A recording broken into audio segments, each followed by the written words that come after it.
Queridos, nesse momento de festa, nós sempre pensamos que presente nós podemos dar a Deus, né? Quando os nossos filhos ou algum ente querido nosso comemora o aniversário, nós sempre preocupamos qual é o presente, o que eu vou entregar para agradar. E geralmente naquele dia festivo, nós queremos que tudo saia perfeito, né? Nós planejamos, nós pensamos nos detalhes, porque nós queremos fazer o melhor, não é verdade? E pensando sobre isso, sobre o aniversário da igreja, sobre toda esta festa, eu tenho dificuldade de ficar parado, certo? Tudo bem? Então, pensando sobre essa situação, o que nós podemos oferecer de melhor o cabeça da igreja, ao Senhor Jesus, a Ele que deu, projetou, teve um propósito, um plano de juntar homens, mulheres, crianças e jovens, e hoje nós temos uma igreja forte, animada, alegre, o corpo de Cristo presente, completando 15 anos de organização, pregando o Evangelho, preocupado sempre com um púlpito fiel às Escrituras. Então, o que nós podemos oferecer de melhor? O que nessa noite eu posso pensar para oferecer de melhor? Para pensar sobre isso, sobre o reino de Deus neste lugar, nessa redondeza onde nós moramos. Abra sua Bíblia, por gentileza, lá no livro do profeta Jonas, capítulo 4.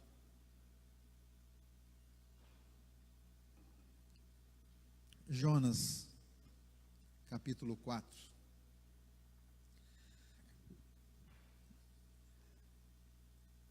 Na verdade, um frio tremendo na barriga e a mão gelando, porque não é fácil, né, substituir a reverendo Danilo, e também por meio de boas notícias do nosso irmão Kleber, irmão Isaías. Quem é irmão Isaías?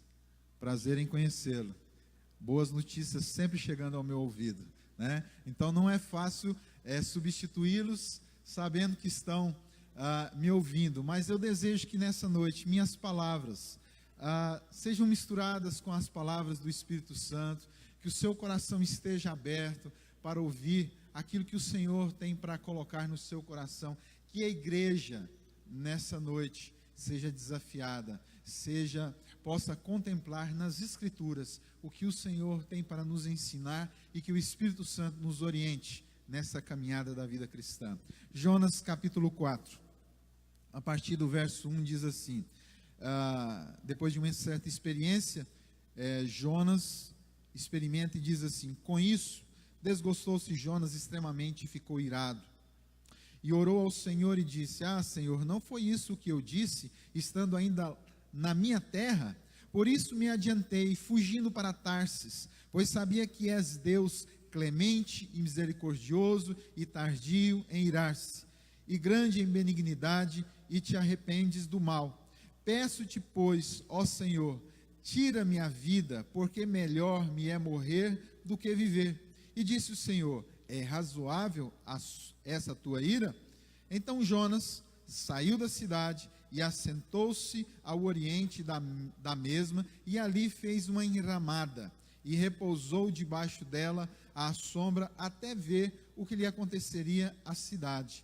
Então fez o Senhor Deus nascer uma planta, que subiu por cima de Jonas, para que fizesse sombra sobre a sua cabeça, a fim de o livrar do seu desconforto. Jonas, pois, se alegrou em extremo por causa da planta.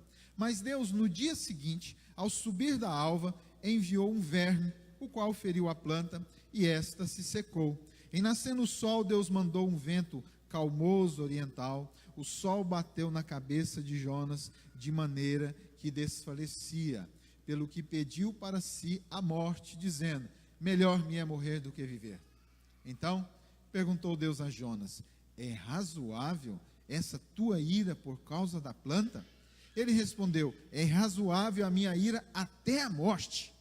Tornou o Senhor: tens compaixão da planta, que te não custou trabalho, a qual não fizeste crescer, que numa noite nasceu e numa noite pereceu. E não hei de eu ter compaixão da grande cidade de Nínive, em que há mais de 120.000 pessoas que não sabem discernir entre a mão direita e a mão esquerda, e também muitos animais. E assim termina o livro de Jonas.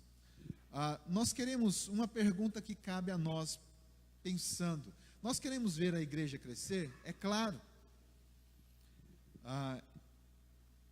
Meu campo de atuação ali na 1203, onde nós estamos instalados, na 1203 Sul, uma congregação da igreja central.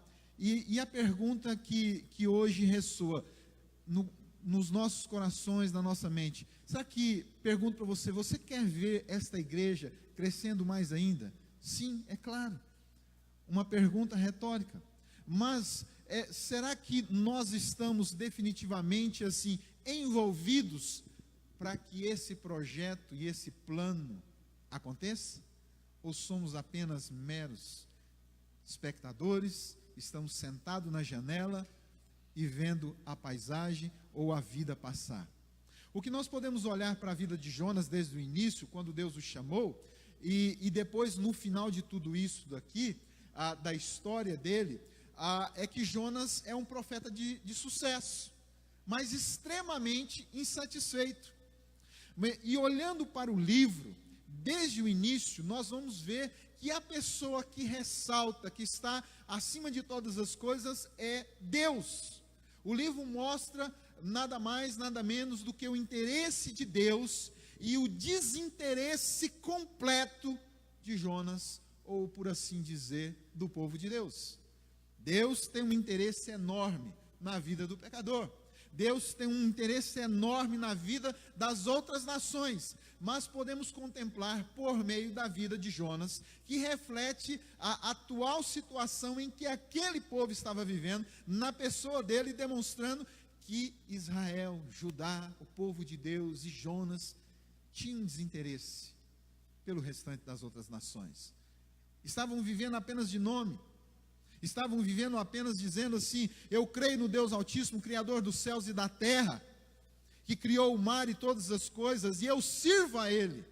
Então esse Jonas agora é chamado por Deus para pregar, levar uma mensagem, pregar, anunciar uma mensagem de Deus para o povo de Nínive. Estava lá Jonas na sua vida tranquilo, filho de Amitai. Veio a palavra do Senhor, aí no capítulo 1, verso 1 de Jonas, estava ali e veio a palavra de Deus para Jonas e diz: Jonas, você vai levar uma palavra minha para Nínive. Essa era a função do profeta, levar uma mensagem de Deus. O profeta, quando anunciava uma mensagem, uma palavra, ele não anunciava uma palavra, um recado seu, mas ele levava uma palavra de Deus, mensageiro de Deus. A mesma forma, quando Jesus disse para João: João, escreve aí ao anjo da igreja, para que essa mensagem chegue ao anjo da igreja. E João escreveu aquela carta, aquelas 7 igrejas, e enviou uma mensagem de João? Não, uma mensagem de Jesus ao anjo da igreja. E assim foi lida na igreja. Então o profeta sempre tinha uma mensagem da parte de Deus. Ele nunca anunciava algo dele, mas da parte de Deus. E por isso que em certas situações, alguns profetas não eram bem vistos na nação, com o seu povo. Porque às vezes era uma palavra de exortação, de disciplina, de desafio, mas era a palavra de Deus. O livro de Jonas mostra o que Deus faz para alcançar os perdidos. Mostra como é que Deus age, como é que Deus planeja. Então mostra exatamente como é que Deus faz para alcançar os perdidos e aqueles que não estão dispostos a fazer nada para alcançar os perdidos. Então, queridos, nós temos aqui, podemos dizer, talvez um jogo de interesse, um interesse da parte de Deus e um interesse da parte de Jonas. que quando chegou a palavra a ele sabia qual era a sua missão, sabia o que deveria fazer, mas ele agiu de forma incorreta, foi desobediente. Ele comprou, ele planejou estar longe da presença de Deus, ele planejou desobedecer a Deus, ele planejou ficar longe da voz de Deus, da vontade de Deus, do relacionamento profundo com Deus. Jonas foi até a rodoviária, ou até o aeroporto, mas naquele caso até o porto. Você tem uma passagem para onde? A mais longe, para Tarsis, é essa mesmo que eu quero. Eu vou para um outro lugar totalmente longe, porque se eu estiver longe de Deus, então Ele não vai me chamar, Ele não vai me desafiar, Ele não vai me incomodar, Ele não vai trazer novamente a sua mensagem, o seu desafio, o recado que eu devo levar para Nínive. Então, se eu permanecer longe de Deus, Deus vai me deixar quieto. Assim eu pensei também, quando Deus me chamou para o sagrado ministério. Eu vou me envolver com outras coisas e Deus me deixa quieto. Só que não, as coisas não acontecem assim. E eu fui relutando também, Jonas foi relutando. Mas na história de Jonas nós podemos ver que Deus espera cada um de nós ali na esquina, para acertar as contas. Os mais antigos, fiz 50 anos agora em novembro. Então, na época de ginásio, né, o ensino médio, ou antes de 1ª a 4ª série, quando havia uma briguinha dentro uma desavença na escola, geralmente era: lá fora eu te pego, na esquina a gente acerta. Não tinha como fugir.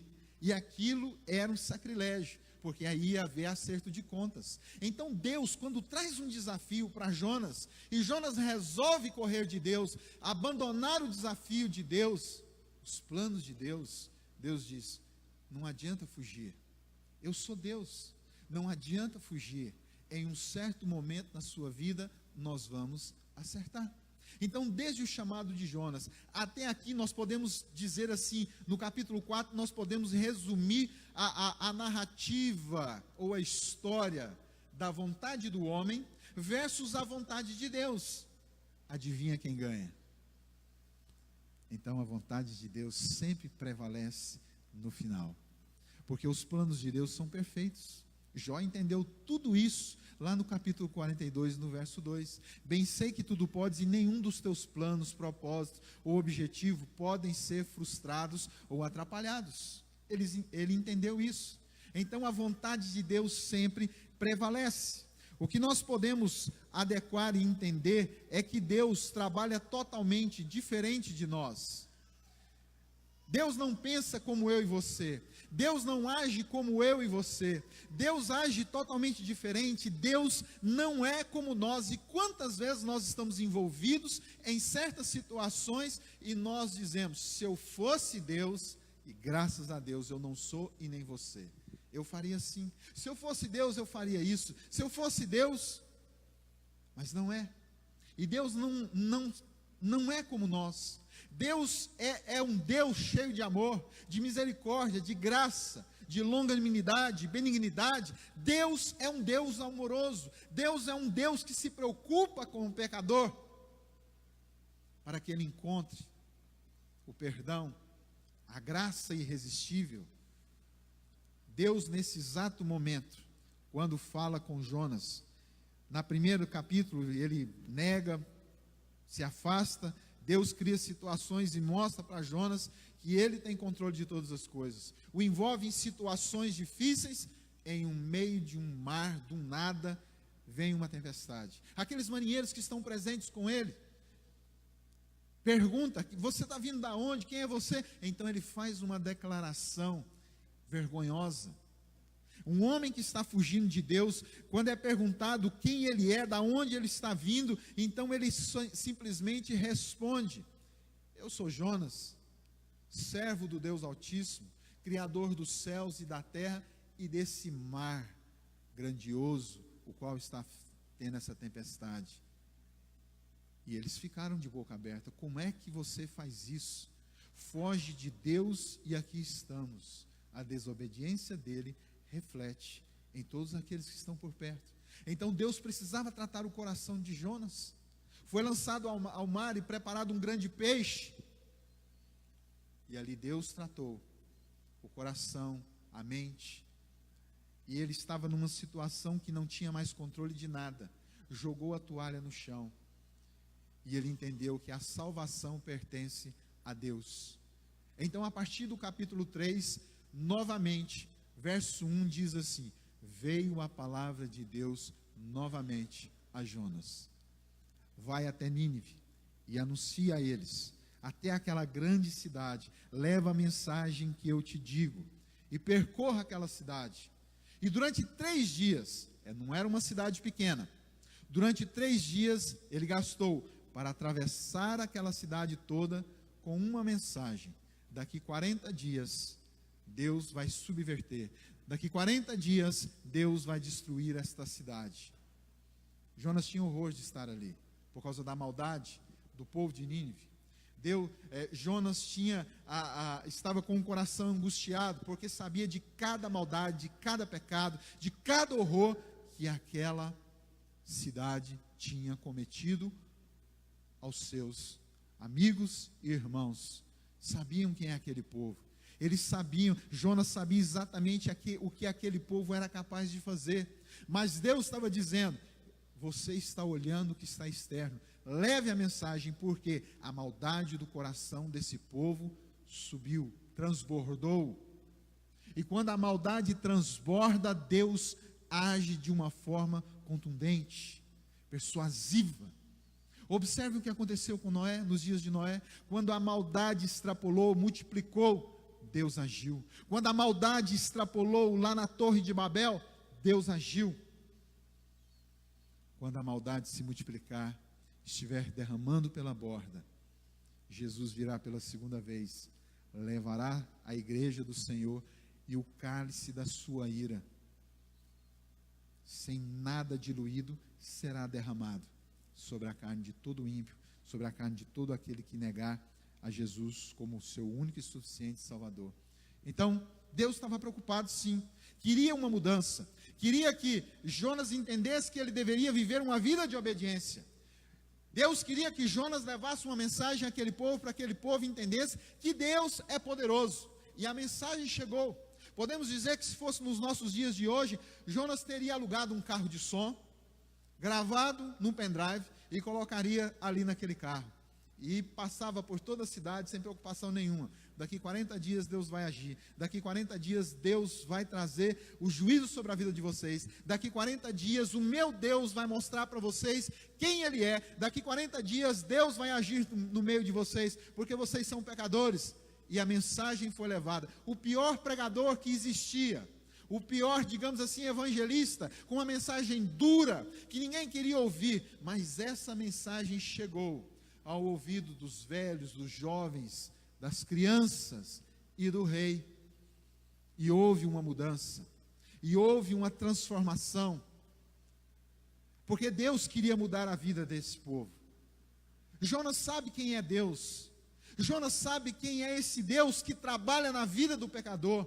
Jonas sabe quem é esse Deus que muda a vida de qualquer pessoa e transforma. É o Evangelho que transforma e liberta o coração do homem. Conhecereis a verdade, a palavra de Deus, essa verdade, o Evangelho de Jesus Cristo, e esta verdade, esta palavra, trará libertação. João capítulo 8. Essa libertação vai mudar a vida do homem, vai transformar a vida do homem. E se verdadeiramente vocês conhecerem a Jesus, o Filho de Deus, verdadeiramente serão livres completamente. Então Jonas, depois disso tudo, ele entendeu e foi anunciando, foi levando o recado de Deus durante 3 dias. Então chega um momento que os ninivitas, eles se arrependem.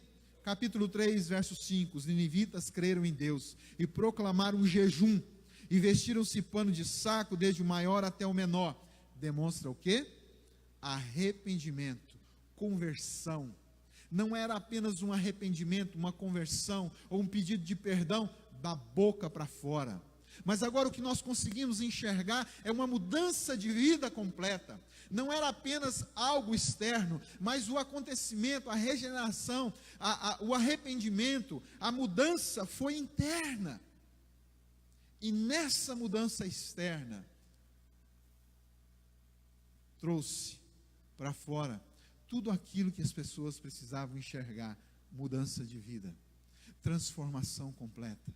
Aquele que mentia já não mente mais, aquele que matava não mata mais, aquele que roubava parou de roubar, aquele que vivia no meio da corrupção não vive mais por meio da corrupção.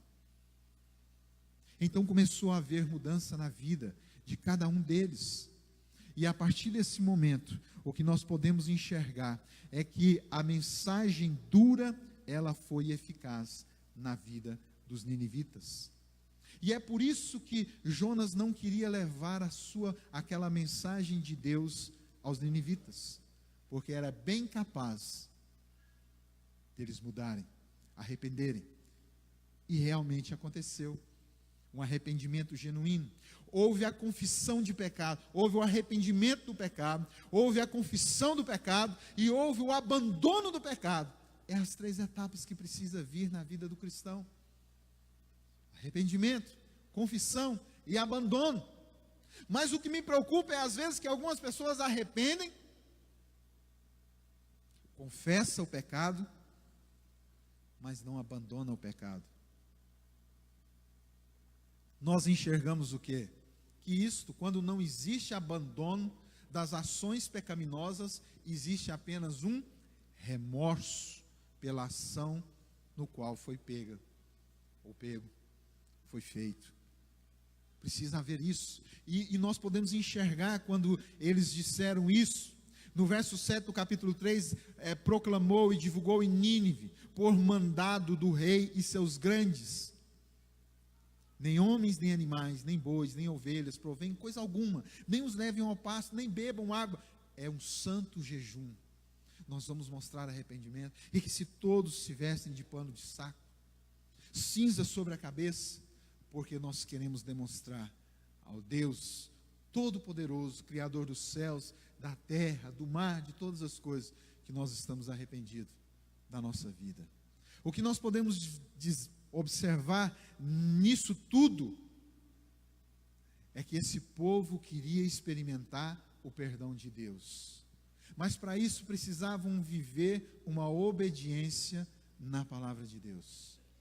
Eles não, a partir daquele momento, para experimentar o perdão, a graça de Deus, quando eles experimentam essa graça, essa misericórdia, o perdão de Deus, o amor de Deus, eles vão passar a viver a obediência. Mas Jonas é profeta.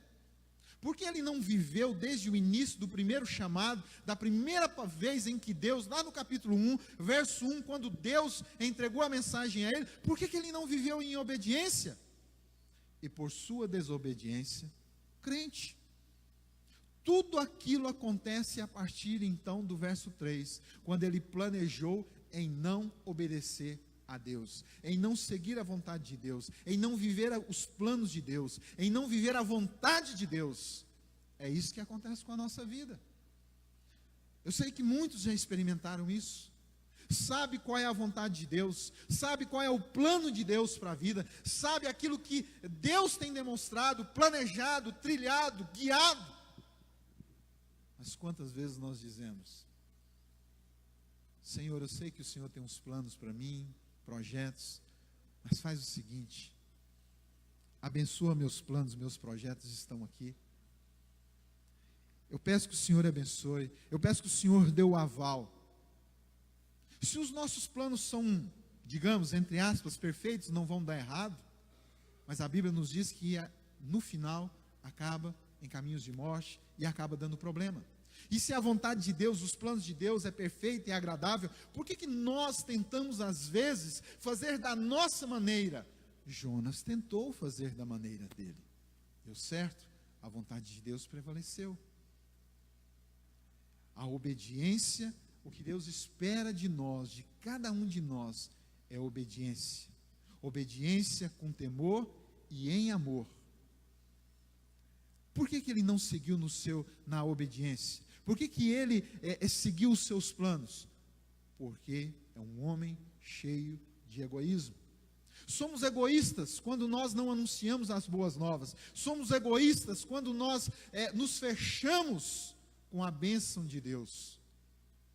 Abraão foi chamado para abençoar outras vidas. Foi abençoado por Deus? Foi. Mas qual era a função dele? Abençoar outras vidas. Moisés foi um homem que abençoou outras vidas? Foi. Mas ele também foi abençoado. Ele foi chamado para libertar o povo, para trazer a bênção para o outro povo. O povo que estava no Egito. Caleb foi um homem que experimentou os cuidados de Deus, os projetos de Deus, que foi amado por Deus, conduzido por Deus, extremamente abençoado por Deus, mas assumiu o seu posto de abençoar e conduzir o povo à terra prometida. Jesus veio com a missão de abençoar a nossa vida. Jonas foi chamado com um intuito, com a missão de levar a mensagem de Deus. Nós fomos chamados não para ser salvos, viver uma vida satisfeita e sentados num banco. Deus nos chamou para abençoar a vida de outras pessoas. Lembra que eu perguntei para vocês? Querem ver esta igreja crescer? Então não basta viver uma vida salvo, sentado e satisfeito. Precisa viver esta vida de salvação, precisa sim viver essa vida de satisfação, mas precisa viver essa vida de ir e levar a mensagem de Deus. Caso contrário, nós estamos sendo omissos, desobedientes a Deus, porque o Evangelho deve ser entregue, ir vivendo a nossa vida de cada dia, e levando, e testemunhando, e falando das boas novas, mesmo até quando seja uma mensagem dura, muda de vida. Já ouvi mensagens assim, muda de vida, porque senão você vai para o inferno. E alguns às vezes pensam, atemorizados, mas alguns têm uma dinâmica, uma didática melhor. Apresenta todo o plano da salvação, nos detalhes, e ainda faz desenho, e ainda pergunta: você entendeu? Entendi. A mensagem para o povo de Nínive foi uma mensagem que podemos perguntar: vocês entenderam? Entendemos.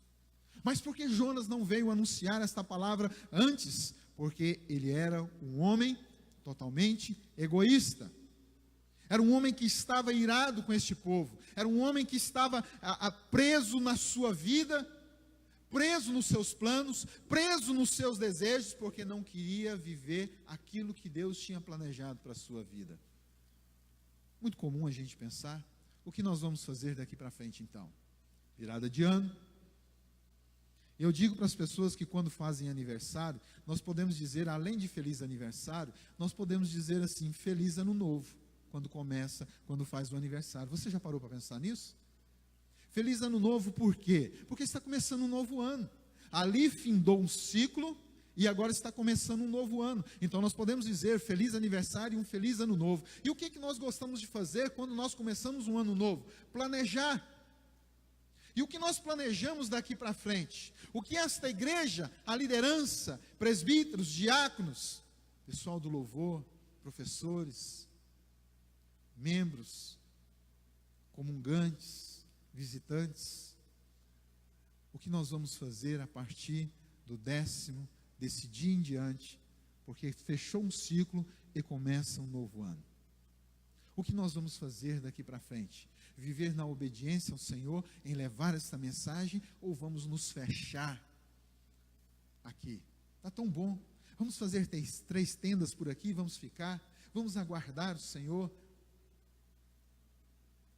Quando ia para o acampamento, sempre gostei, quando chegava o último dia, dava uma vontade que aquele negócio prolongasse, e às vezes alguém dizia assim: vamos embora descer a montanha, vamos voltar para a realidade, porque o acampamento é um negócio maravilhoso, é aquele negócio que você acorda de manhã, é devocional, é oração, e aí tem uns pastores que trazem aquela palavra abençoada, é a turma que junta do violão, vamos cantar, é a turma do futebol, da piscina, é aquele negócio, é quase o céu,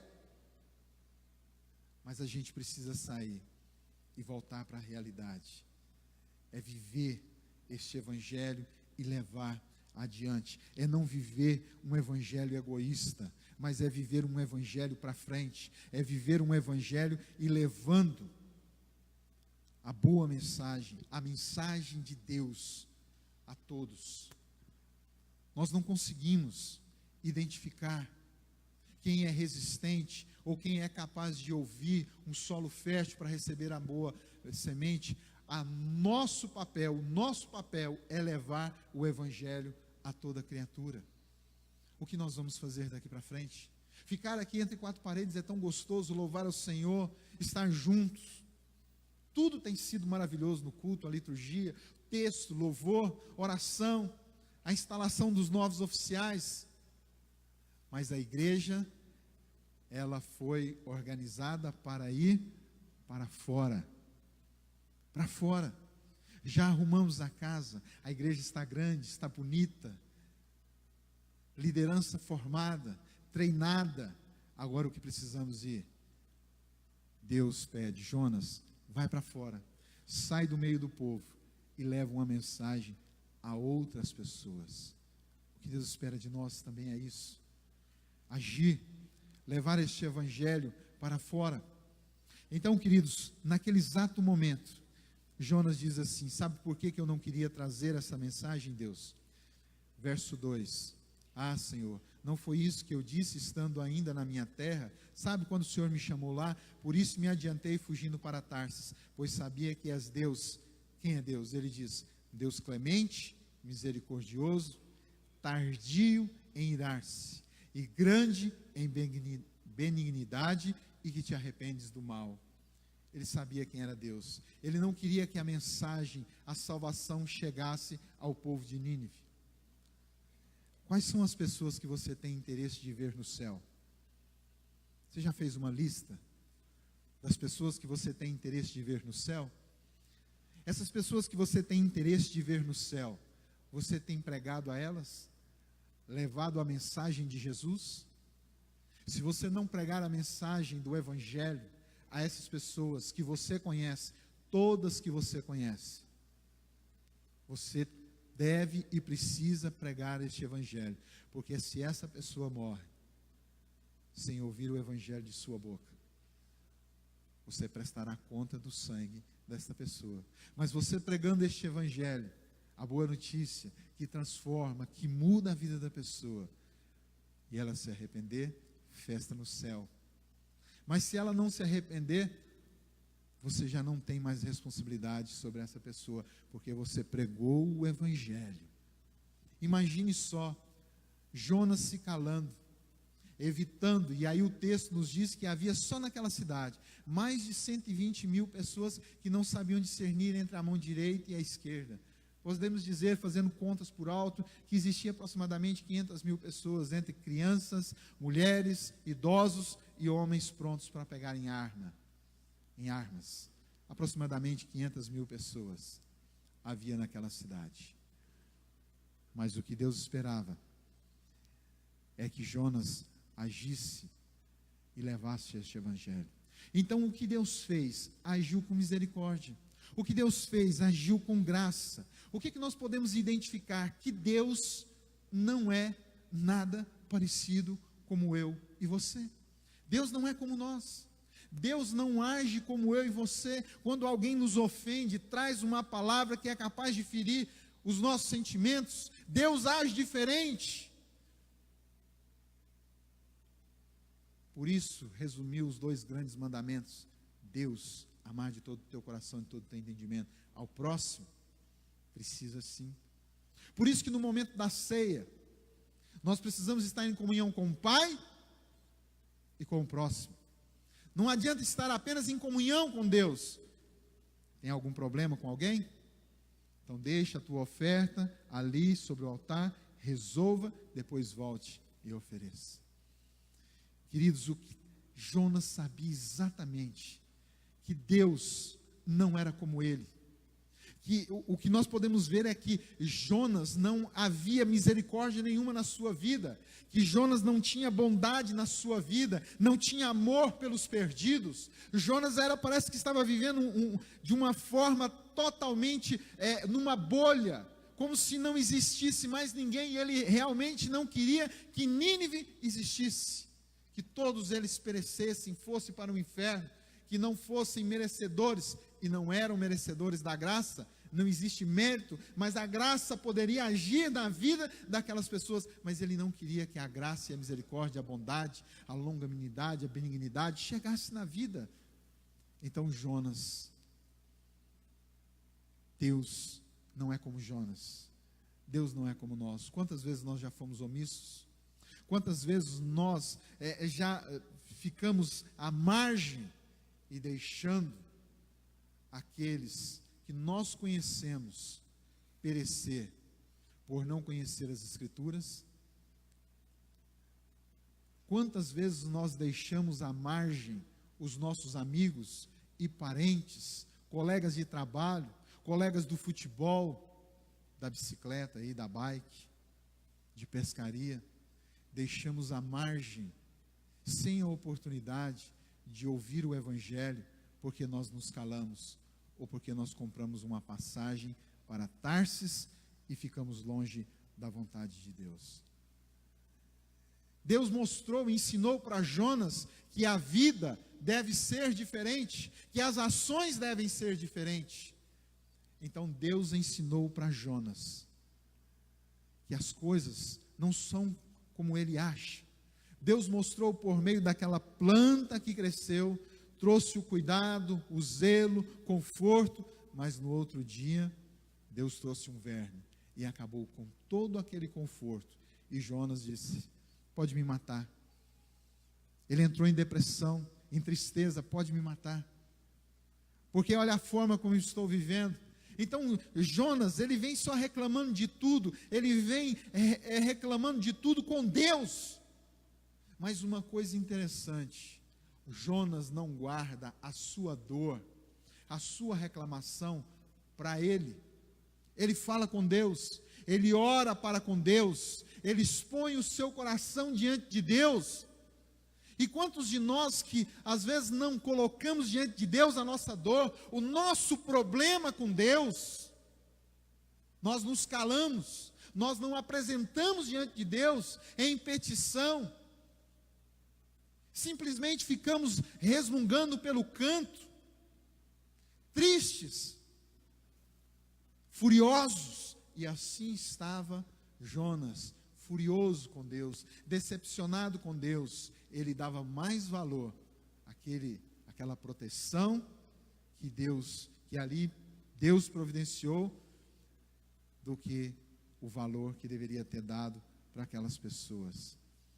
Pergunto a vocês, meus queridos, alguns de nós talvez não obedecemos tanto a Deus como deveríamos obedecer, deixamos de nos envolver com o reino de Deus, e as Escrituras nos falam que buscai, pois, em primeiro lugar o reino de Deus, e todas as coisas depois vos serão acrescentadas, não é isso? Então, por que alguns de nós então nos envolvemos, não buscamos o reino de Deus em primeiro lugar? Se o correto é esse, se o obedecer de forma correta é essa, buscar a Deus em primeiro lugar, porque depois disso tudo, Deus trará os cuidados à nossa vida. Então a nossa vida, o fim, o propósito da nossa existência é de glorificar, de exaltar o nome de Deus. Fomos chamados para abençoar e levar a boa mensagem a outras pessoas. Mas às vezes nós estamos envolvidos demais com a nossa profissão, com o nosso carro, com a nossa casa, com o nosso barco, com a nossa chácara, e não temos tempo, nem sequer, como se diz a música, para fazer uma prece ao Senhor. Não separamos um momento da leitura da palavra de Deus, não separamos nenhum momento para a oração, e o próprio Jesus alertou os seus discípulos: nenhuma hora pudesses orar comigo, nenhum momento você tem separado. Como é que nós podemos saber a vontade de Deus? E alguns de nós às vezes vão até dizer: a minha fé está abalada, a minha fé está fraca. Mas a igreja, com toda certeza, nesses 15 anos, tem dado ferramenta de crescimento, pregação, estudo bíblico, reunião de oração. Tem pequenos grupos, culto nos lares, SAF, reunião com os jovens, adolescentes, homens, crianças, professores. Temos tudo que precisamos. E às vezes não obedecemos por negligência, porque sabemos e conhecemos o Senhor. Quando nós temos conhecimento, adquirimos conhecimento das Escrituras, mas quando isso não está acompanhado com uma vida piedosa, uma vida devocional, de oração, de relacionamento com Deus, isso não traz edificação. Mas quando a nossa vida, ela está envolvida no conhecimento da palavra de Deus, mas quando a nossa vida também está envolvida em uma vida de piedade, de devocional, isso traz edificação para a nossa vida. O inverso traz uma vida de indiferença quanto às Escrituras, quanto ao reino de Deus, quanto à igreja local, quanto àqueles que estão caminhando longe do Evangelho, sem conhecer as boas novas, sem conhecer a graça e a misericórdia. Jonas tinha conhecimento, mas era uma vida totalmente indiferente quanto ao próximo, mas tinha uma vida totalmente indiferente contra a vontade de Deus. Como é que vai ser o próximo aniversário dos 16 anos desta igreja? Porque culto é o reflexo, o pastor mesmo disse, é o reflexo daquilo que vivemos. No próximo culto de 16 anos, desejo que a sua oração seja: Pai, obrigado, porque tivemos desafios, mas fomos obedientes à tua palavra. O meu desejo é que a sua oração seja: Pai, obrigado porque o Senhor nos trouxe, nos mostrou o plano, o propósito do Senhor para a vida de cada um. E o meu desejo é que todos possam dizer: Pai, obrigado porque não fui omisso. Obrigado porque o Senhor me deu a oportunidade de ser fiel, obediente ao Senhor. Obrigado porque o Senhor colocou pessoas na minha vida ao ponto, na oportunidade de falar da graça, da misericórdia, daquilo que o Senhor pode fazer na vida de outras pessoas. Não seja como Jonas, desobediente, porque eu posso dizer a você, para finalizar, a vontade de Deus sempre vai prevalecer, não a nossa, mas a dele.